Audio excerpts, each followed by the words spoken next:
On en vient au sport et au football. Le Standard a enchaîné un 6e match de suite sans victoire. Les Liégeois se sont inclinés hier soir 2-1 à Courtrai et n'ont plus gagné depuis le 1er novembre. Une soirée difficile pour les Rouges qui étaient déjà menés au score après 1 minute de jeu à peine. Malgré une légère amélioration en deuxième mi-temps, grâce notamment à la montée de Maxime Lestienne qui réduira l'écart, le Standard n'a jamais été capable de mettre en difficulté les Courtraisiens et s'enfonce tout doucement vers la crise. L'ailier liégeois Maxime Lestienne veut se montrer positif, mais reconnaît que l'équipe traverse une période compliquée. On a quand même bien joué, on a produit du foot par rapport peut-être au match précédent. Après, c'est à nous à continuer à travailler, à reprendre confiance, parce que peut-être qu'il y a un manque de confiance dans l'équipe après des résultats décevants.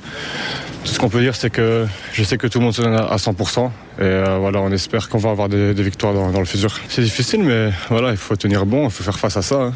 Et comme j'ai dit, on se donne à 100%. On travaille chaque jour, c'est pas facile, mais voilà, on prend match par match maintenant, on essaye de faire du mieux qu'on peut et on verra. Interview de nos confrères d'Eleven. Le Standard reste 8e au classement et compte 4 points de retard. Dans les autres résultats de la soirée, Gand a battu Waasland-Beveren 3-0 et l'Antwerp s'est incliné 0-1 face à Zulte Waregem. Aujourd'hui, dernier match de la 18e journée avec le déplacement du club de Bruges à Malines.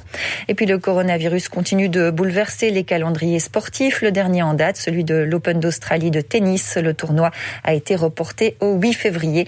Il devait en principe démarrer le 18 janvier. Voilà qui referme ce journal. Bon début de journée à notre écoute.